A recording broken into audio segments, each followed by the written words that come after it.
Merci Raphaël. Bonsoir à tous. Merci d'être venus assister à cette conférence. Alors effectivement, le projet qu'on va présenter avec Pauline aujourd'hui, c'est un projet qui est à l'initiative du musée suisse de l'appareil photographique, qui m'a invité d'abord à faire un projet autour de l'intelligence artificielle. Et puis, évidemment, un peu logiquement, mais après un certain nombre d'étapes de réflexion, j'ai proposé qu'on crée une exposition, mais aussi un appareil photo. Pour le musée de l'appareil photo, ça semblait logique. Et donc, ce soir, on va vous parler de ce projet qui n'est pas un projet qui est exposé ici, c'est un peu la suite pour moi. Il est soutenu par un certain nombre d'acteurs que j'ai envie de mentionner pour la première fois aujourd'hui en public, parce que c'est la première fois que je parle de ce projet un peu en public aussi ici aujourd'hui. Donc je remercie évidemment le musée de l'appareil photo, aussi les amis du musée, l'association des amis du musée, Pro Helvetia, la fondation Givel et le canton de Vaud en Suisse, qui sont des soutiens de ce projet. Alors, ce que vous allez voir aujourd'hui, Pauline est là, je suis là, il y a un grand absent, c'est l'appareil photo lui-même. Alors, je m'excuse auprès de vous de ne pas avoir pu l'amener, mais comme vous verrez assez rapidement, il a un certain volume, et puis c'est un prototype, donc il a une certaine fragilité, et j'ai préféré lui épargner le voyage pour l'instant. Mais je rentrerai dans les détails tout à l'heure. Donc notre intervention, elle va avoir 3 parties. Avant vos questions, qu'on attend avec impatience, prenez note. Et même si vous voulez nous interrompre en cours de route, j'imagine que c'est tout à fait autorisé. Je vais commencer par vous expliquer, de mon point de vue, d'où vient ce projet, pourquoi je pense qu'il pourrait être intéressant un peu dans le cadre de ma démarche. Ensuite, Pauline va faire la même chose du point de vue du musée, du point de vue de l'historienne de la photographie. Et puis, dans un troisième temps, je vais reprendre la parole et puis je rentrerai un peu dans les détails de comment fonctionne cet appareil, quelles images il a déjà faites. Peut-être vous pourrez m'aider à comprendre ce qui se passe ou à faire quelque chose de cet appareil photo pour la suite du projet. Donc, à propos du contexte, alors il faut que je passe à mon machin. Alors, du coup, je ne sais plus où il est, c'est la panique totale. Voilà, ça c'est mes mails, pardon.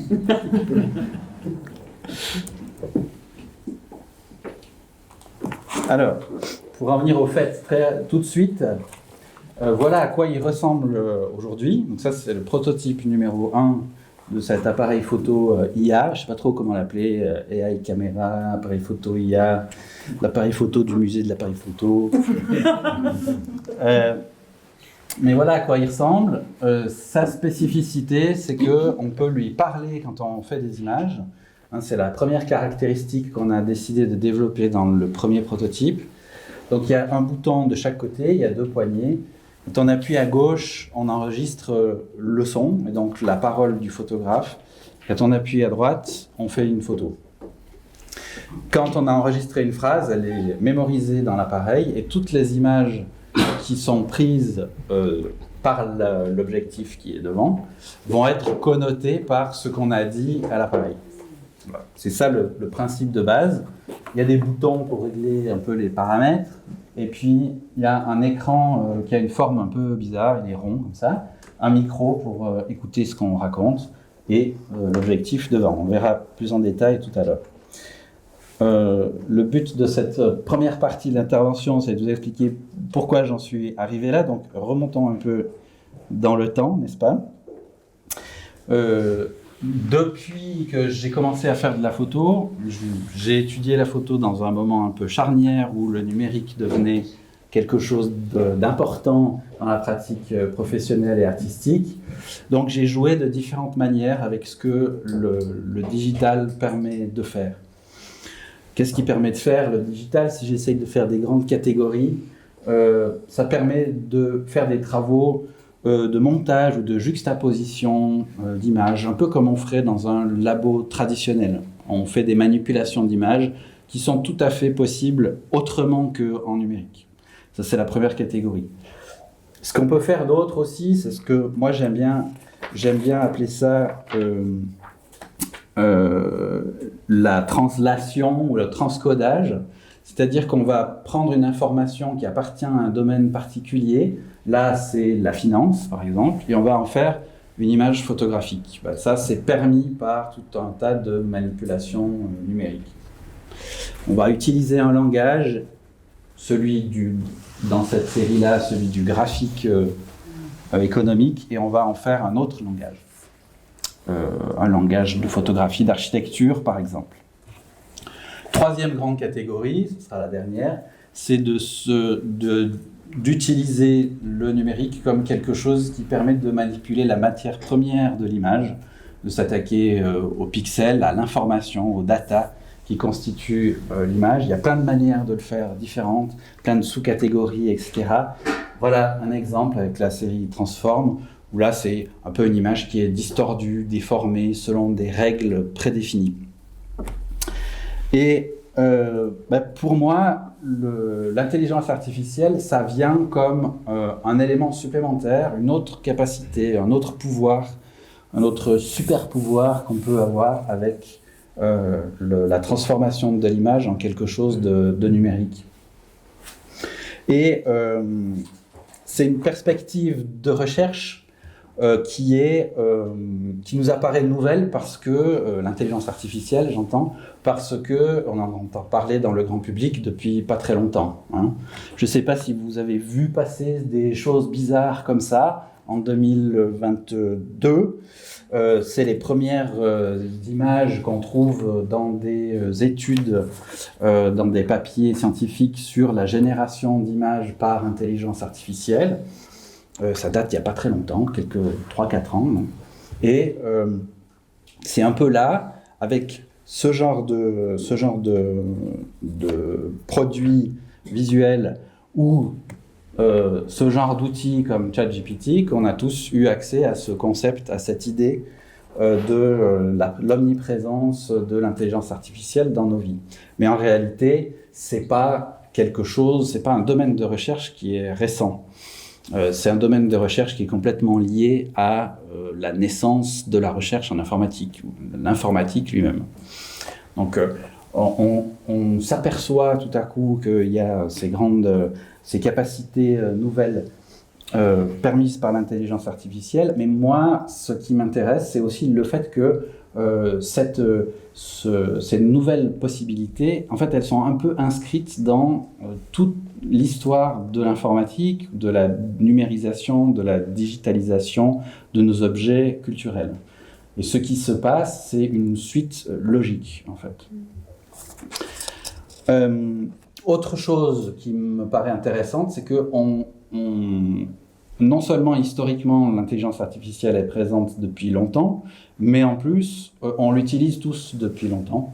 Dans nos téléphones portables, par exemple, on a tous tout un tas de fonctions qui sont vraiment de l'ordre de l'intelligence artificielle. Je ne sais pas si vous utilisez ces fonctionnalités d'album photo qui vous permettent de reconnaître les gens, quelle est la personne qui est dans telle image, etc. Ou quand on fait... Pardon ? Ça se fait automatiquement. Voilà, ça se fait automatiquement et ça se fait par intelligence artificielle. On a aussi ces fonctionnalités qui permettent de bien exposer une image qui est à contre-jour ou qui est complexe au niveau photographique. Et ça m'est arrivé plusieurs fois de constater que les photos que je faisais à l'iPhone étaient un petit peu meilleures que celles que je faisais avec d'autres appareils, des fois, dans certaines situations. Je suis un peu embarrassé de le dire, c'est ça. Et ça, c'est parce qu'il y a une intelligence artificielle qui est entraînée sur certains types d'images, des paysages, des architectures, des portraits, et qui va faire des réglages en fonction. Donc, ça m'intéresse aussi pour ça, parce que je sais que c'est quelque chose qui est là, qui est dans notre culture sans qu'on s'en aperçoive. J'ai envie de le faire monter à la surface. J'ai envie de l'utiliser de manière différente pour mieux le comprendre. Donc vous voyez, donc je remontre ces images, ça c'est les premières images générées par IA. Aujourd'hui, on mesure la vitesse de progression de ces outils. En 2025, avant-hier, je prompte cet étrange objet qui est un peu iconique dans ce monde de l'intelligence artificielle, le fauteuil avocat. C'est une image que les gens testent pour voir comment ça marche. Hein. Et on voit ce fauteuil avocat ici qui est tout à fait détaillé, complexe et très photographique finalement.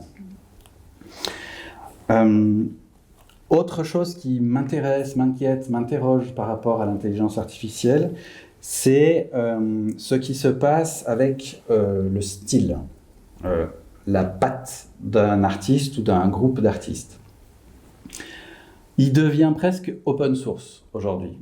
Open source, c'est-à-dire accessible à tous, gratuitement, facilement, partagé, volontairement ou pas volontairement, je ne sais pas. Par exemple, une image qui est exposée ici, qui doit être... elle est là. Je peux l'utiliser dans Midjourney, cet outil d'intelligence artificielle très accessible, très facile d'utilisation, grand public, etc. Et le croiser avec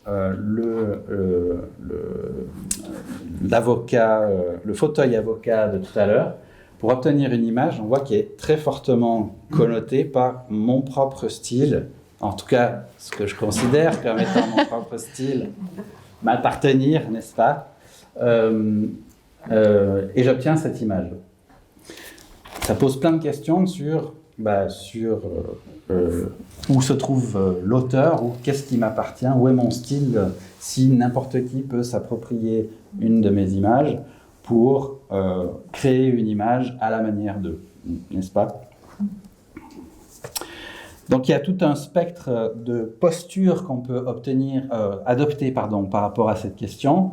On peut dire c'est pas bien, on est en train de voler tout un tas de styles d'artistes, de poser tout un tas de questions, de rejeter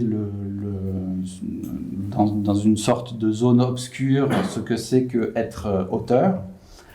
Et on peut dire, de l'autre côté, l'autre position extrême, c'est formidable, tout le monde peut tout faire, on a des super pouvoirs de créateurs, etc. Moi, j'ai pas envie de me positionner sur ce spectre dans un endroit très précis. J'ai envie d'en explorer un maximum de dosage, si vous voulez, avant de pouvoir prendre position ou avant de me sentir auteur d'un travail. J'ai envie de comprendre quelles sont les implications de toutes ces problématiques. Je l'ai déjà un peu fait avec cette série qui est derrière nous. Essayer de mettre quelque chose de soi dans ce processus, finalement, ça peut se faire de différentes manières. Et pour cette série-là, donc qui est faite avec cet outil bizarre, là, c'est une capture d'écran pour vous impressionner, hein, avec quelques codes et tout. Mais en fait, la vérité, c'est qu'il suffit de remplir ces cases, de cocher ces cases-là, et puis on peut obtenir un résultat. Hein. Donc ne nous trompons pas sur mes capacités de codage. Mais quand même, il faut trouver dans ce système, qui a ses recoins, etc., comment faire pour s'approprier le travail. Donc pour cette série-là, j'ai décidé d'utiliser des photos de famille et de parler de mon expérience personnelle, d'avoir une implication de mon histoire personnelle dans cette série, et évidemment de travailler sur le rapport au langage dans ce travail. Ce n'est pas le sujet d'aujourd'hui, donc je passe vite à l'autre série qui est aussi exposée ici, d'après Ramu. Et là, j'ai un peu adopté une tactique similaire, finalement, qui est pour générer ces images, emprunter les mots d'un auteur et utiliser aussi des images à moi, là on voit un peu la trace là, pour travailler sur la matière qui va être générée au final. Donc j'influence avec tout un tas de décisions paramétriques et de la photographie que moi j'apporte en plus du texte, de mon prompt, pour connoter le résultat. Cette image-là, c'est ce que voit la caméra IA. Donc je passe maintenant à ce projet plus spécifiquement. Et c'est ce qu'elle a entendu, que j'ai expliqué que j'ai dit dans le micro. Et un premier résultat qu'on peut obtenir avec cette image, avec cet outil, c'est ça. Donc vous voyez que là, l'idée, c'est d'intervenir non seulement avec ma propre image, mon propre choix, mon propre cadrage, parce que c'est moi qui manipule l'appareil, mais d'être forcé de se déplacer, d'aller sur place, de se comporter comme un photographe, en fait, pour pouvoir générer une image, de pouvoir parler sur le moment à l'appareil, donc dire les choses qui nous passent par la tête, qui nous intéressent, qu'on a envie de tester sur le lieu, mais de s'imposer un certain nombre de contraintes, en fait, pour générer une situation qui va me permettre, moi, d'introduire quelque chose dans le processus de fabrication d'images. Donc, tous ces outils d'IA qu'on utilise volontiers dans nos appareils photo, sans le savoir, etc., c'est des outils qui cherchent une forme d'automatisation, qui nous facilitent la vie parce qu'elles font des choses sans nous, toutes seules. Et moi, je veux aller contre ça, parce que j'ai pas envie que l'IA elle fasse les choses automatiquement à ma place. J'ai envie de pouvoir intervenir dans ce processus. Voilà un autre des premiers résultats de ce test, si je puis dire, de ce prototype.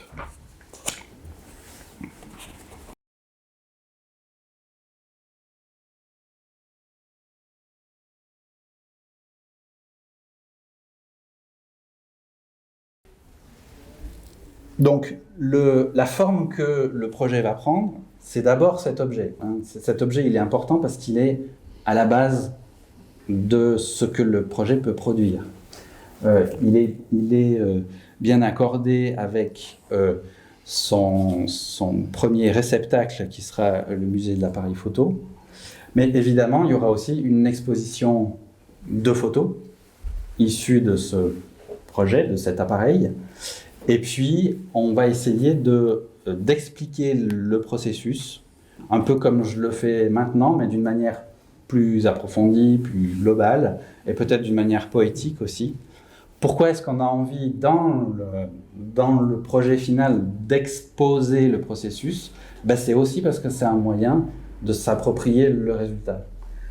Si je montre le chemin parcouru pour créer le projet, pour créer les objets, je fais ce résultat mien. J'en fais une aventure qu'on raconte, une histoire qu'on raconte, et ça semble plus intéressant. Ce qui m'amènerait à voir si on est d'accord. On va voir. Pauline. Alors, merci Mathieu pour cette première partie. Donc, c'est vrai que au Musée suisse de l'appareil photographique, on a une collection essentiellement c'est un musée technique, de techniques photographiques qui retrace toute l'histoire de la photographie du 19e siècle, depuis son invention jusqu'à aujourd'hui, en fait. Et on fait des expositions de photographie, pas vraiment d'appareils photographiques, qui viennent interroger la technique sous toutes ses formes. Quels sont les enjeux de la technique passée ou actuelle? Et ça m'intéressait de travailler avec Mathieu sur cette question d'intelligence artificielle, parce que précisément, l'intelligence artificielle vient nous questionner sur que devient la photographie une fois qu'on parle d'intelligence artificielle? Il y a beaucoup de questions. Est-ce que c'est encore de la photographie? Les photographes s'inquiètent ou s'excitent en fonction de... s'excitent positivement, je veux dire. Il y a une espèce d'émulation liée à ce nouvel outil. Puis il y a aussi une grande inquiétude sur la manière de l'utiliser. Est-ce qu'on fait encore de la photographie? Est-ce que c'est quelque chose ou pas? Donc du coup, moi ça m'intéresse parce que avec ce projet-là, on vient vraiment... questionner mettre l'intelligence artificielle dans une histoire qui est beaucoup plus grande, en fait, beaucoup plus large de l'histoire de la photographie, qui est qu'est-ce que la photographie finalement? C'est une question en fait, c'est une question qui est constitutive de l'histoire de la photographie. La photographie n'a jamais cessé de s'interroger sur ce qu'elle est. Et j'aimerais peut-être remettre aujourd'hui un tout petit peu en perspective historique, en fait, pour montrer que là où on est aujourd'hui avec ces inquiétudes liées à l'intelligence artificielle, elles ont existé finalement au cours de l'histoire de la photographie depuis 2 siècles, tout le temps. Et puis, il y a un autre aspect qui me paraît intéressant, c'est de voir qu'avec ce projet, on peut interroger aussi les liens entre photographie et image. C'est-à-dire que la photographie et l'image, c'est pas exactement pareil. En même temps, c'est très proche. Et ça se tend de plus en plus à se confondre, puisque, comme l'a montré Mathieu, les images générées par intelligence artificielle produisent des images qu'on peut confondre avec la photographie, ou qui sont de la photographie, mais qu'en est-il vraiment? Et il me semble que le projet de Mathieu peut, en tout cas, si ce n'est amener des réponses, poser un peu plus de questions. Ce qui n'est pas plus mal non plus. Alors, premièrement, qu'est-ce que la photographie? Bon, juste pour vous peut-être brosser un tout petit peu quelques questions qui ont jalonné l'histoire de la photographie, pour vous montrer que ce débat ontologique, il a existé de tout temps. Pour vous montrer aussi que finalement, la définition de la photographie, elle est de loin pas figée, elle est très poreuse. On ne sait pas répondre exactement à cette question-là, en fait, et de moins en moins. Et que donc, du coup, finalement, intégrer l'intelligence artificielle paraît, au bout du compte, en tout cas, une option intéressante. Alors, juste, ça c'est un travail contemporain, juste pour vous montrer à quel point cette question, elle a habité l'histoire de la photographie. Un photographe contemporain qui s'appelle Mishka Henner a publié ce livre qui s'appelle Photography Is, où il a répertorié toutes les phrases qu'il trouvait, commençant par la photographie est. Et voilà, donc avec une pléthore de définitions infinies, en fait, qui montrent que la question est vraiment très, très, très, très ouverte. Alors, une chose sur laquelle on s'accorde relativement facilement, c'est l'idée que la photographie, c'est historiquement, dans la manière, disons, quand elle a été inventée au XIXe siècle, une forme d'écriture par la lumière, puisque c'est très basiquement des rayons lumineux qui traversent un trou, même pas forcément un objectif, qui vont se projeter sur la paroi en face, quand c'est une grande caméra obscura, comme on la voit ici à la Renaissance, mais qui ensuite vont s'enregistrer dans une couche photosensible, et donc qui vont créer la photographie de cette manière-là. Donc ça, c'est vraiment, si vous voulez, la définition sur laquelle on s'est accordé pendant très longtemps, et qui continue quand même encore à exister, en tout cas en arrière-plan, dans l'idée et la conception de la photographie. Mais une fois ça dit, finalement, on se rend compte que la photographie est très malléable. Par exemple, quelle est la forme de la photographie ? Bon, ça peut être un tirage, comme on en voit derrière nous, comme l'ont fait des artistes. Alors là, je vous montre un travail d'un artiste genevois qui travaille sur des papiers très granuleux, du papier fresson, donc des papiers très épais. Donc la texture du papier, par exemple, ça peut être une forme de la photographie, c'en est une, mais il y a la forme imprimée. Ici, un livre bien connu de Robert Frank.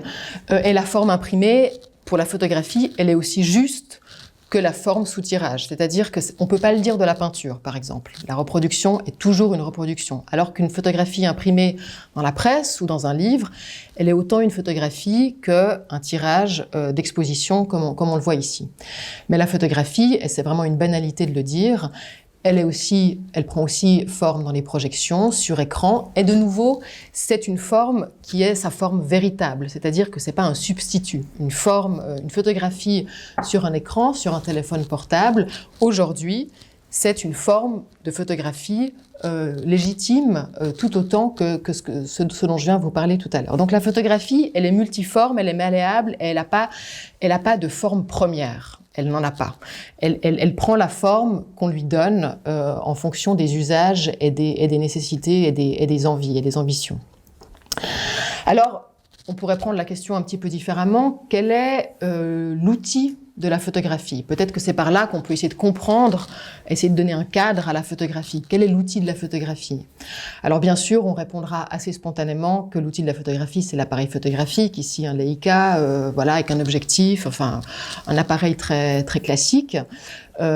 C'est l'outil auquel on pense en premier. Ensuite, Pourtant, dans l'histoire de la photographie, ça a beaucoup fait débat. Est-ce que cet outil-là est vraiment l'outil nécessaire pour qu'on fasse une photographie? Il y a eu des débats, par exemple, au moment du pictorialisme, qui est un mouvement de la fin du 19e siècle qui a cherché à défendre la photographie comme étant véritablement un art, qui a montré, qui a beaucoup utilisé ce qu'on appelle le sténopé.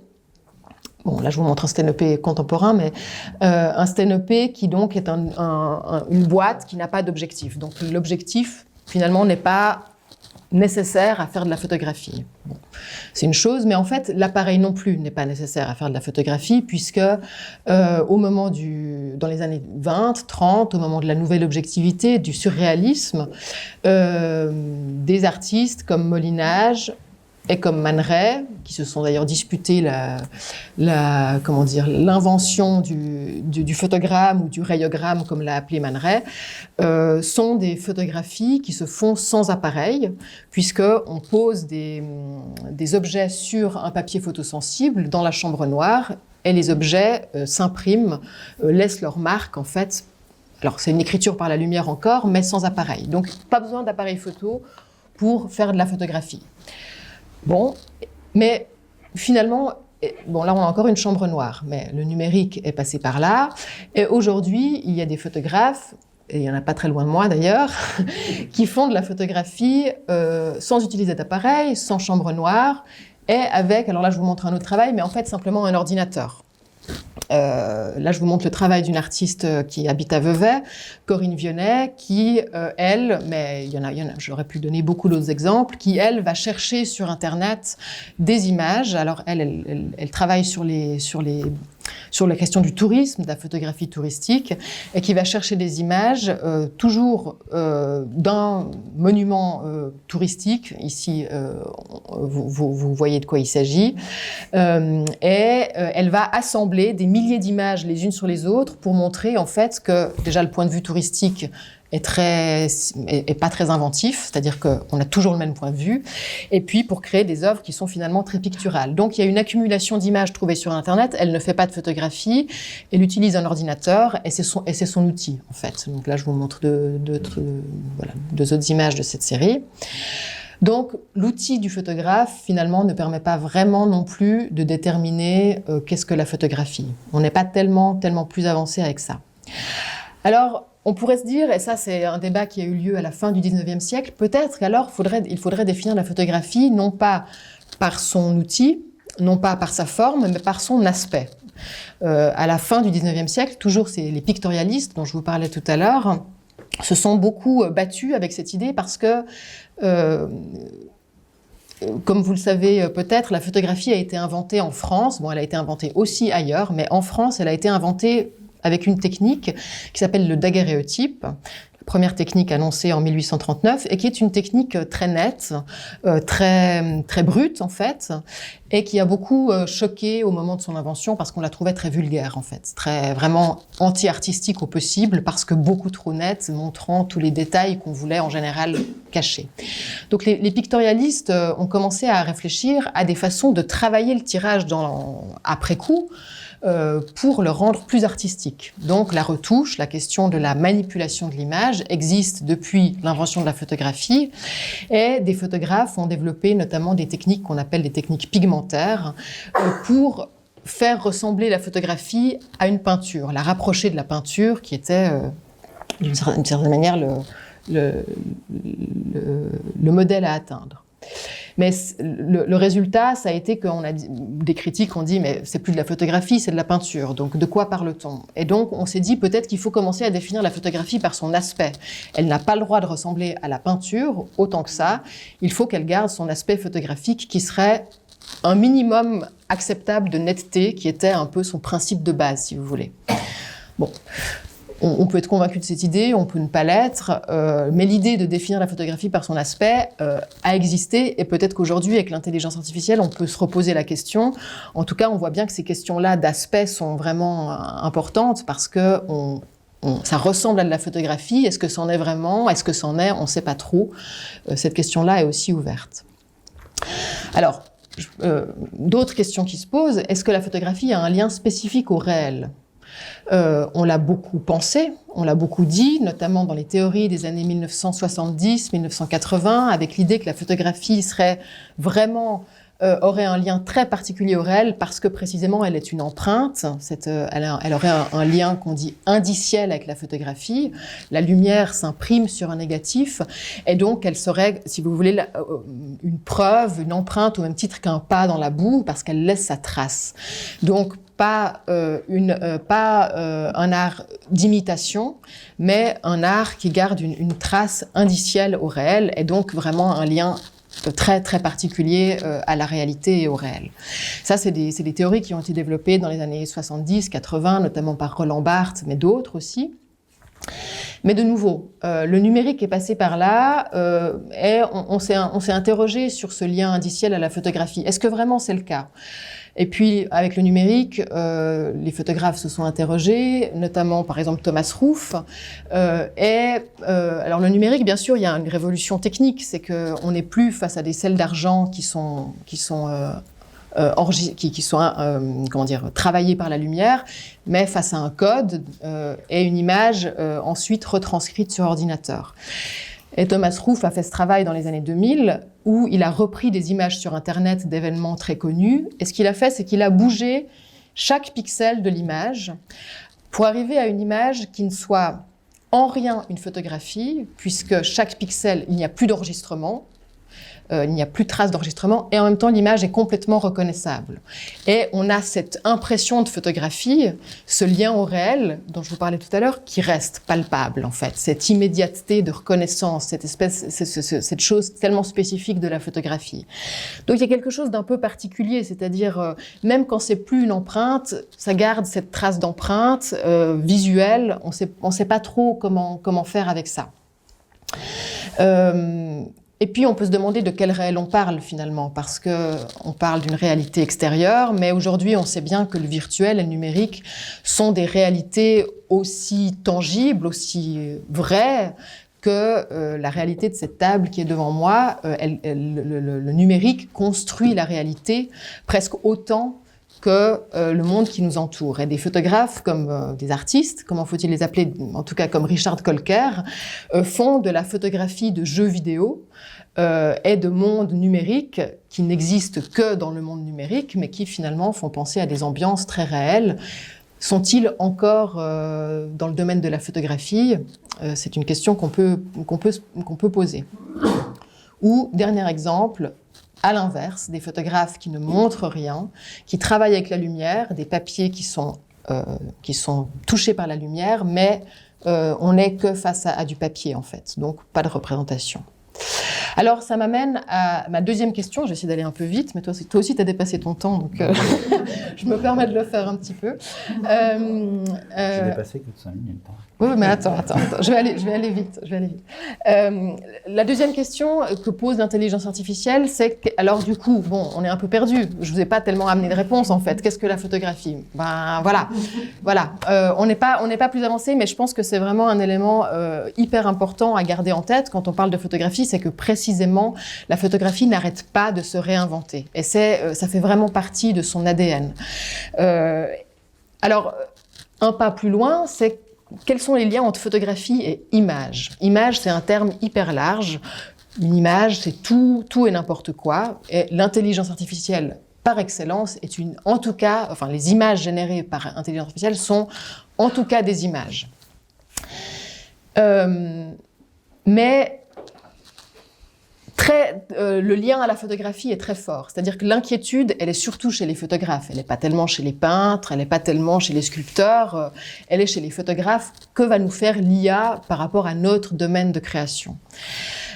Je pense que le projet de Mathieu est vraiment intéressant par rapport à ça, et je vais revenir peut-être à deux idées pour montrer que la photographie était la croisée de deux idées d'image assez importantes. Et le projet de Mathieu, d'une certaine manière, les réunit, ce qui m'arrange bien parce que comme ça, on va pouvoir réfléchir à ces questions-là. Premièrement, l'image, historiquement, n'a rien à voir avec la photographie. Historiquement, d'ailleurs, l'image n'a rien à voir avec l'image qu'on voit, dont on est entouré aujourd'hui. Historiquement, dans l'Antiquité, l'image, c'est l'image psychique, imago, c'est lié à l'imagination. C'est donc une image interne, l'image qu'on se fait d'une idée, enfin voilà, la manière dont on pense finalement. Progressivement, la photographie a été inventée au XIXe siècle, et puis progressivement, la photographie s'est rapprochée de cette idée d'image, donc complètement déconnectée au départ de la photographie, parce que progressivement, on a pensé que la photographie pouvait être l'expression même de cette image interne, parce que on n'arrivait pas à la capter, cette image interne. Les artistes ont essayé de la représenter, évidemment, ça fait partie de l'histoire de l'art aussi. Mais à un moment donné, justement au début du XXe siècle, notamment au moment du surréalisme, on a commencé à penser que la photographie pouvait être le symbole, l'expression même de cette image interne. André Breton publie en 1924 le manifeste du surréalisme, et le surréalisme, par excellence, c'est la captation d'un mot, et Mathieu travaille avec des mots, la captation d'un mot inconscient qui nous arrive et dont on va faire quelque chose de manière automatique. Et la question de l'automatisme, Mathieu l'a aussi relevé. J'ai juste mis cette phrase d'André Breton parce qu'elle explique exactement ce que c'est que le surréalisme. Un soir donc, avant de m'endormir, je perçus nettement, articulé, au point qu'il était impossible d'y changer un mot, mais distraite cependant du bruit de toute voix, une assez bizarre phrase qui me parvenait sans porter trace des événements auxquels, de l'aveu de ma conscience, je me trouvais mêlée à cet instant-là. Phrase qui me parut insistante, phrase, oserais-je dire, qui cognait à la vitre. Une phrase donc qui lui arrive du plus profond de son inconscient et qu'il va essayer de capter. Et pour expliquer cette nouvelle idée de la littérature, André Breton s'est beaucoup servi de la métaphore de la photographie, qui serait justement l'expression même de l'automatisme, qui va permettre d'exprimer quelque chose de très spontané, et on va capter les phrases internes de nos psychismes au même titre que la photographie va capter des images qu'on ne contrôle pas. Et la photographie surréaliste a ensuite travaillé sur ces questions d'image interne, mais ça, je passe un petit peu là-dessus. Alors ça, c'est une première chose, le lien entre photographie et image interne, image psychique. Et puis, de l'autre côté, il y a la question de l'image qui nous envahit aujourd'hui, l'image telle qu'on la connaît, qui est une image sans cesse, disons, qui constitue aujourd'hui presque l'essence même de notre communication quotidienne, par les réseaux sociaux, par la multiplication des images qui est permise par le numérique. Et la photographie est très liée aussi, est très associée à cette image-là. De nouveau, on pense immédiatement à la photographie quand on pense à l'image partagée. L'image partagée sur les réseaux, c'est la photographie. Et des photographes ont d'ailleurs, des artistes plutôt, ont réfléchi à cette question de l'envahissement de l'image, mais qui est en fait la photographie. Ici, une installation d'Eric Kessels qui a fait une installation qui s'appelle 24 heures de photographie, où il imprimait 24 heures d'images publiées sur Flickr et il les imprimait sur papier pour montrer la masse, en fait, en papier, de ce que c'est que cette masse numérique de photographie. Donc il a fait des installations comme ça où il y a des tas d'images, et ce qui est intéressant, c'est que l'image perd de sa valeur, la photographie perd de sa valeur d'image pour devenir une masse, bien plus qu'une image, en fait. Donc il y a quelque chose qui se transforme. Ou un autre artiste, Wang Du, qui est un artiste chinois, qui a accumulé des photographies personnelles pour en faire des villes, en fait, où la photographie s'écrase, l'image s'écrase et devient constitutive de notre réel virtuel, de notre monde qui nous entoure. Mais donc la photographie, comme ça, s'insère dans tous les pores de notre existence, d'une certaine manière, et vient vraiment travailler notre rapport au monde. Voilà, photographie et image sont aussi liés sous cet aspect-là. Et voilà, ça me paraît intéressant parce que le projet de Mathieu vient d'une certaine manière, par l'usage de l'intelligence artificielle, puiser dans ce réservoir d'images, photographies immense et infini, et en même temps, comme il va l'expliquer peut-être un peu plus en détail, vient chercher l'image psychique en fait, et tout ça réuni dans un appareil photo très concret, un objet très réel, très palpable. Et voilà, donc ça c'est un petit peu pour l'aspect, si vous voulez, plus historique ou théorique, et par rapport aux questions qui nous occupent, voilà, pourquoi ce projet m'intéresse particulièrement. On rechange de document. Je dis oui, je répète tout le temps que j'essaye d'être photographe dans ce domaine, que j'essaye d'utiliser l'IA comme un photographe, mais je ne sais pas ce que c'est en fait, que d'être un photographe par rapport à cette démarche. Et peut-être que le fait de fabriquer un appareil photo, ça me met dans cette position de force, physiquement, dans l'espace. Et puis, c'est là que je vais comprendre, en fait, qu'est-ce que c'est que d'être un photographe qui utilise de l'IA. Alors, je vais donner quelques détails sur le fonctionnement de cet appareil, et je pense que ça servira bien d'explication aussi pour vous montrer où j'en suis, qui n'est pas forcément à un endroit où on a beaucoup de réponses. Mais pour rappeler l'objectif un peu, que je mentionnais tout à l'heure, c'est d'essayer de s'approprier ce système. Quelque chose de construire un flux de travail qui laisse de la place à l'intervention humaine et qui crée quelque chose d'intéressant, de nouveau, etc. Et du coup, il y a deux exigences qui sont un peu paradoxales là-dedans. C'est qu'il faut, pour justifier son intervention, entre guillemets, il faut avoir un contrôle sur le système. Il faut avoir des petits boutons sur l'appareil, il faut être obligé d'aller dans l'espace, de choisir un cadrage, etc. Mais il faut aussi qu'il y ait une part de hasard, qu'il y ait une part de quelque chose qui n'est pas contrôlable. Si on veut faire quelque chose de nouveau, il faut découvrir quelque chose, il faut laisser le hasard aussi se produire. Sinon, on va répéter des systèmes qui existent déjà ou qui ont déjà été montrés comme efficaces par d'autres artistes, d'autres photographes, d'autres chercheurs, etc. Et donc, c'est pour pouvoir aménager ce mélange de contrôle et de hasard, je trouve que l'appareil photo, construire l'appareil photo, se mettre en situation de l'utiliser, c'est intéressant. Alors, c'est pas du tout ça que je voulais vous montrer comme diapositive. Comment se fait-il ? Voilà. Alors, il y a déjà des projets qui existent qui essayent de mélanger IA et appareil photo. J'en ai deux exemples ici. Un qui s'appelle Paragraphica de Njorn Karman.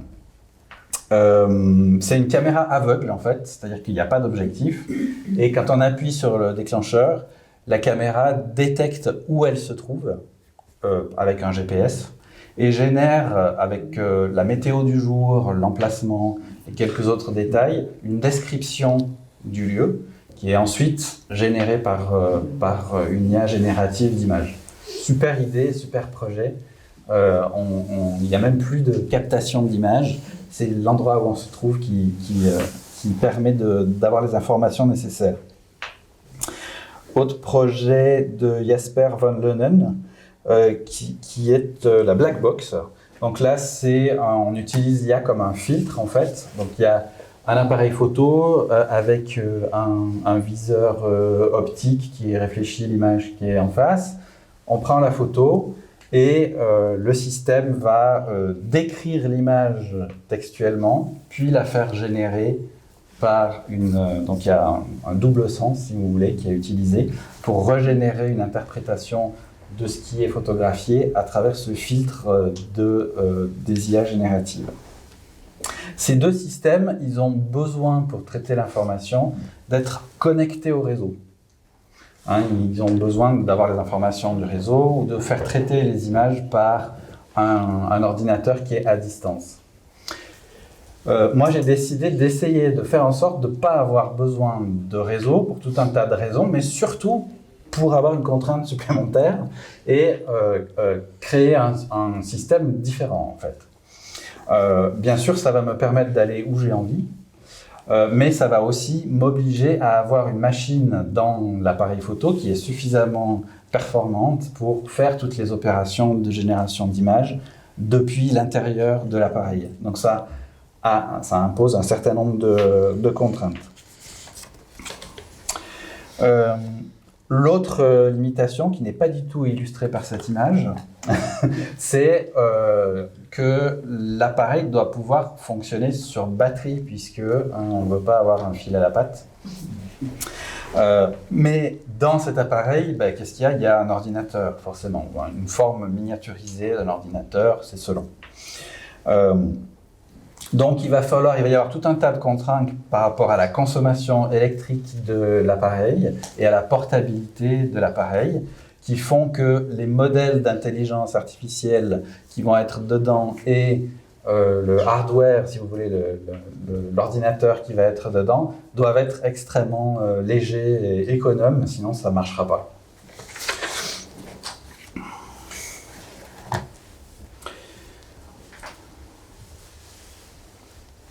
Alors, voilà donc les détails de ce prototype. De l'autre côté de ces contraintes, il y a tout un tas de possibilités quasiment infinies parce qu'à l'intérieur de cet appareil, il y a un ordinateur et les logiciels qui font tourner l'intelligence artificielle sont bardés de paramètres différents. Si on considère juste le fait que c'est le langage qui va venir connoter l'image, eh bien, il y a autant de possibilités de connoter l'image qu'il y a de possibilités de décrire ce dont on a envie. Donc je peux avoir des boutons qui vont contrôler l'intervention d'un mot supplémentaire ou d'un langage supplémentaire par rapport à ce que moi je vais raconter à l'appareil. Je peux faire comme ça tout un tas de rappels ou d'allusions à comment les appareils photo fonctionnent jusqu'à aujourd'hui. Par exemple, aujourd'hui vous avez sur plein d'appareils un mode nuit, un mode portrait, un mode sport, etc. Eh bien, puisque c'est comme ça, pourquoi pas s'approprier ce genre de modalités auxquelles on est habitué sur les appareils photo pour faire naître d'autres types de modes. Je ne sais pas qu'est-ce que ça pourrait être, un mode 19e siècle, un mode photographie spirit, un mode photographie animalière. Il y a des tas de choses possibles et là, il n'y a plus des contraintes, il y a une infinité de possibilités qu'il va falloir gérer pour faire un travail intéressant pour que Pauline elle soit contente à la fin du projet. Alors du coup, ce que je vais vous montrer maintenant, il y a un certain nombre d'images qui sont sorties des premiers tests. C'est vrai, je ne sais pas si ce sera des images qui seront là au final, je ne sais pas si c'est la bonne piste, j'en sais rien. J'ai choisi aujourd'hui de vous montrer ce que j'ai dit dans l'appareil photo sous cette forme de sous-titres, un peu comme dans un film, mais je ne sais pas non plus si ce sera comme ça que la présence du texte sera visible. Pardon ? Ah oui, je le lis. Oui, il y a écrit « Je rêvais de vivre au sommet d'une éolienne ». Merci pour la remarque. Donc, voilà, j'en suis là, vous me direz ce que vous en pensez tout à l'heure. Donc toutes ces images, elles sont la conjonction de trouver un motif dans la nature ou dans la ville ou chez moi qui me semble a priori être prometteur, mais je ne sais pas encore selon quels critères, et trouver quelque chose à dire à l'appareil photo. Et je dois dire que ça, je ne m'attendais pas. J'aurais dû, parce que en fait, je suis plutôt taiseux comme garçon normalement. J'aime bien la photographie aussi parce que je peux me promener sans rien dire, je peux rester silencieux, méditer sur les choses. Et voilà un projet qui m'oblige à parler. Donc voilà, maintenant je suis dedans. Donc là, il y a écrit une espèce éteinte. Très belle. Merci. Alors là, il n'y a pas de texte, c'est le même texte que l'image d'avant. Ah oui. Espèce éteinte. Le sentiment de ne pas être seul. Il y a beaucoup d'aléatoires là-dedans. Ne pensez pas que je suis allé chercher cette image en la décrivant, je veux un drap, attends, ce que j'ai dit, c'est ça. Et donc, moi, ce qui me fascine, c'est cet équilibre entre ce surgissement d'un rapport texte-image, un peu dans le prolongement de cette expo, qui est totalement inattendu et qui me fait penser à la joie de trouver une belle photo ou une image à faire, comme on pourrait dire, quand on se promène dans le réel. Il y a un point commun là que je trouve intéressant avec le parcours de la photographie peut-être plus traditionnelle. Dans cette photo, le réel c'est le paysage et la production IA c'est le drap. Alors, vous remarquerez que je n'ai pas beaucoup mis en parallèle les images originales. Non. C'est fait exprès. Vous êtes avec votre appareil sur site. Oui, c'est ça. Là, je suis avec mon appareil. Alors, ce qui va le plus peser dans l'image finale, c'est la structure des contrastes majeurs, les formes majeures de la prise de vue. Mais sur le côté de l'appareil, j'ai un bouton qui contrôle la balance entre ce qui vient du texte et ce qui vient de l'image capturée. Donc, je peux refaire la photo en changeant ce poids pour essayer de trouver c'est toujours le même point qui m'intéresse. C'est le point limite où il y a un équilibre entre les deux et où j'ai un petit peu de la scène que j'ai photographiée et un petit peu de la scène inventée, générée, etc. Dans cette image, il reste la structure majeure, mais il n'y a pas beaucoup d'éléments identifiables par rapport à la réalité, si je puis dire. Dans d'autres, parfois, ce qui se produit, c'est qu'il y a une zone où il y a peu de détails, pas beaucoup de contraste, et la génération d'images va occuper cette zone avant d'occuper les autres. Elle va changer cette zone plus que les autres endroits dans l'image. Donc là, par exemple, ça n'est pas mon lit, mais c'est vraiment exactement la position dans ma chambre d'une photographie que j'ai fait dans ma chambre, avec quelque chose qui est vraiment très très proche. Seulement, il y avait une lampe qui éclairait mon mur blanc, et du coup, ça laisse de la place à un canevas sur lequel va sauter l'IA, entre guillemets, en premier, pour générer quelque chose de différent, alors que le reste est assez similaire. Donc tout à coup, il y a une fenêtre comme ça qui s'ouvre dans la chambre. C'est peut-être une expérience plus intense de le faire en direct que de la voir là. Et un des défis, c'est aussi de trouver comment est-ce qu'on va communiquer ce qui se passe au moment de la prise de vue. Est-ce que c'est communicable ou est-ce qu'il faudra juste que je fasse des conférences avec Pauline dans le monde entier? Donc là, il y avait écrit Sunset, dans Coucher de soleil. Il faut dire que je dois parler en anglais pour l'instant à l'appareil, ça me gêne un peu, j'aimerais mieux pouvoir parler qu'en français. Mais pour l'instant, on va comme ça. Il y a des possibilités d'essayer d'améliorer pour que ça soit autrement. Avec l'accent suisse. Avec un très fort accent suisse. Pas toi même. Voilà, la même image avec océan comme mot. Ça, c'est une vraie photo prise depuis mon balcon. Enfin, une vraie photo. T'as vu? Oui, d'abord. C'est l'image capturée sans connotation. Et puis ça, c'est les grandes chutes. Oui, c'est ça. Je veux revoir l'image d'avant, je crois. Oui, forcément. Ça génère de la netteté en supplémentaire. Oui, je vais vous expliquer ça après. Il y a une deuxième opération qui se produit.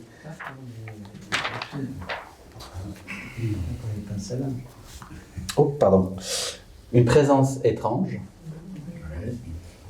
Donc des fois, ça vire dans le surréaliste complet. Ça, c'est une couverture posée sur mon lit.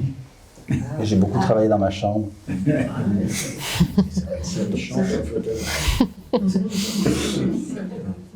Dilemme.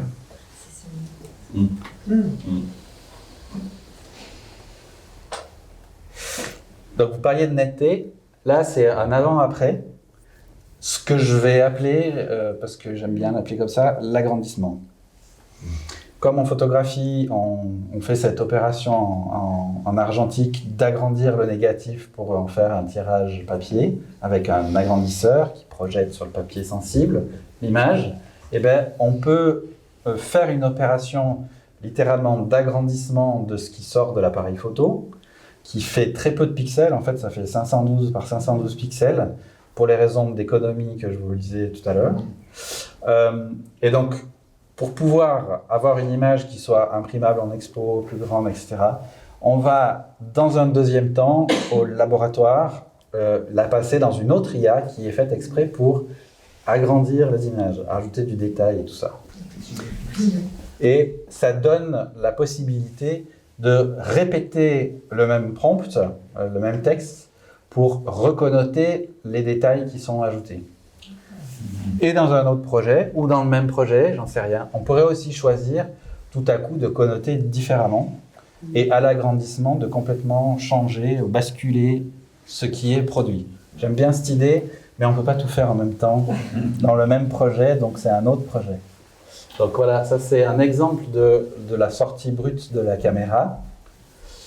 Ça c'est la sortie finale prête à être imprimée, on va dire. Et je voulais vous parler de ça avant qu'on me coupe définitivement le micro. Parce que pour moi, c'est vachement important aussi. L'intelligence artificielle, elle n'est pas que dans l'appareil, elle est aussi dans tout le processus qu'il y a autour. Et notamment, pour l'instant, puisque je suis en production, dans ce processus d'agrandissement, mais dans la création des outils aussi. Une des grandes forces des modèles de langage, comme ChatGPT, etc., c'est que certains d'entre eux sont très forts pour coder, et donc permettre aux utilisateurs qui ne sont pas des flèches en informatique de créer des applications sur mesure. Donc ça, c'est une application que j'ai créée pour utiliser un service en ligne, mais à ma manière, avec mes outils, etc., et le faire à grande échelle pour pouvoir travailler sur cet agrandissement des images. Pouvoir fabriquer ces outils jusque dans l'ordinateur, ça c'est super intéressant. Et puis ça c'est le résultat donc en gros plan de la différence avant-après l'agrandissement. Voilà un exemple d'autres manipulations qu'on peut faire. Ça aussi, je voulais vous montrer, c'est toujours à propos du processus. Et c'est en temps réel un modèle d'IA qui permet d'un côté, filmer un carnet de notes ou un carnet à dessin et d'avoir en direct de l'autre côté, à droite, le rendu interprété par IA de ce dessin. Donc, j'écris un prompt en bas et je dis je voudrais une caméra, un appareil photo étrange, etc. Et je fais mes dessins à gauche pour voir ce qui se passe dans le rendu à droite. Donc il y a cette idée de temps réel qui me séduit beaucoup aussi. Et un des défis technologiques de la version 2 de l'appareil, c'est d'essayer d'accélérer la vitesse de génération de l'image avec l'appareil photo pour avoir des aperçus en temps réel et pouvoir bouger la caméra et voir la mise à jour de la scène en direct. Je ne sais pas si on va y arriver avec un petit appareil, mais c'est déjà possible de faire ça avec un ordinateur normal dans un espace de bureau, etc. Et évidemment, on imagine le potentiel dans le monde du design, de la conception des objets, etc.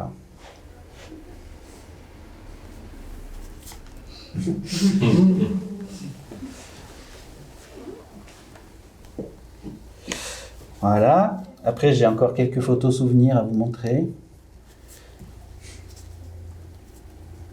Donc ça, c'est le modèle ouvert du prototype 1, avant qu'on le construise. Et en fait, à l'intérieur, il y a un Mac mini, tout simplement. Donc ça fait à peu près le volume d'une boîte autour d'un ordinateur de cette dimension.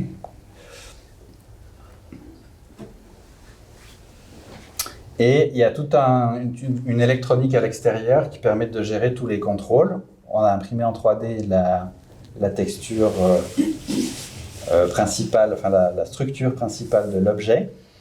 Et c'est le studio Movement Studio à Neuchâtel qui collabore avec nous sur la construction et la conception de l'électronique du projet. Ça, c'est une des premières images, pas très optimisée à l'époque, sur l'écran.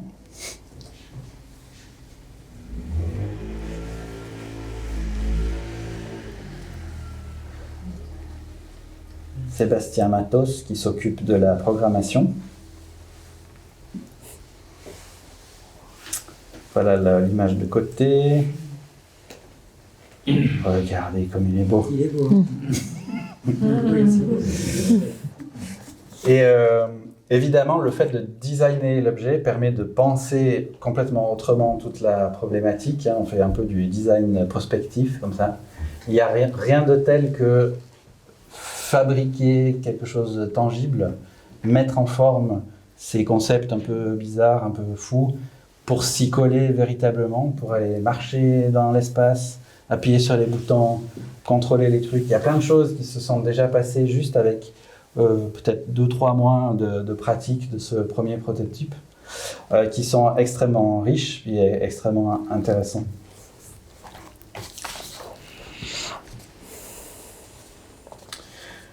Voilà, et puis je vais passer 2-3 choses qui ne sont pas si intéressantes pour aller sauter pour aller sauter à la suite. Donc juste pour vous donner en exclusivité mondiale le prototype numéro 2, non je plaisante. 1957. Donc en fait pour la version 2, on va réduire le volume de l'objet puisque la technologie progresse et donc on peut avoir des ordinateurs plus petits à l'intérieur. Et on va essayer de s'inspirer en partie de 2 choses majeures. Le Rolleiflex dont j'ai une illustration, puis d'autres objets dont je n'ai pas d'illustration aujourd'hui, mais qui sont ces caméras vidéo photo modernes qui marchent de manière modulaire, où on achète une sorte de cœur central où il y a le capteur, puis ensuite on rajoute des accessoires tout autour. J'adore cette idée que dans le futur, on peut fabriquer un autre morceau de l'appareil IA pour lui attacher une autre fonction. Par exemple, j'aimerais bien qu'on puisse le caresser et que ça change quelque chose. J'aimerais bien qu'il puisse écouter l'environnement, pas seulement la parole du photographe, et reconnaître ce qui se passe autour de lui pour changer. Donc tous ces aspects-là, on va essayer de les intégrer dans la nouvelle version de l'appareil, ou en tout cas le rendre potentiellement plus modulaire. Donc on a commencé à construire, on va partir sur une visée par en dessus aussi, comme le Rolleiflex, avec un écran carré pour l'affichage. Et voilà le prototype, donc là il n'existe pas encore, mais ça ne va pas tarder, avec une vraie optique cette fois, et puis des changements qui sont directement, évidemment, venus de l'expérience qu'on a du premier prototype.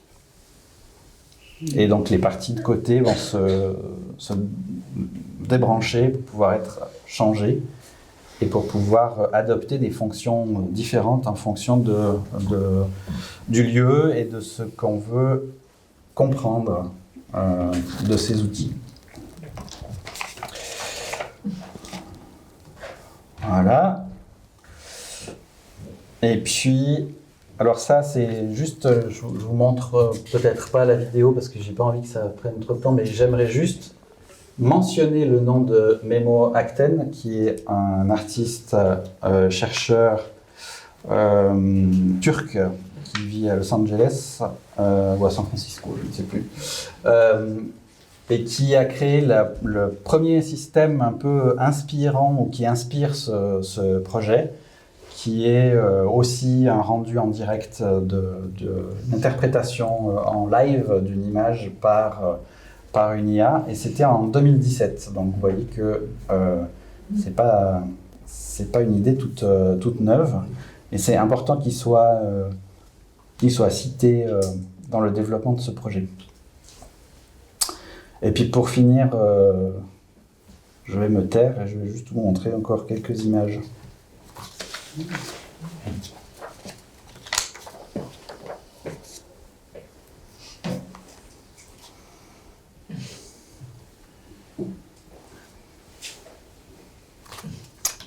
Et voilà. Bravo. Voilà.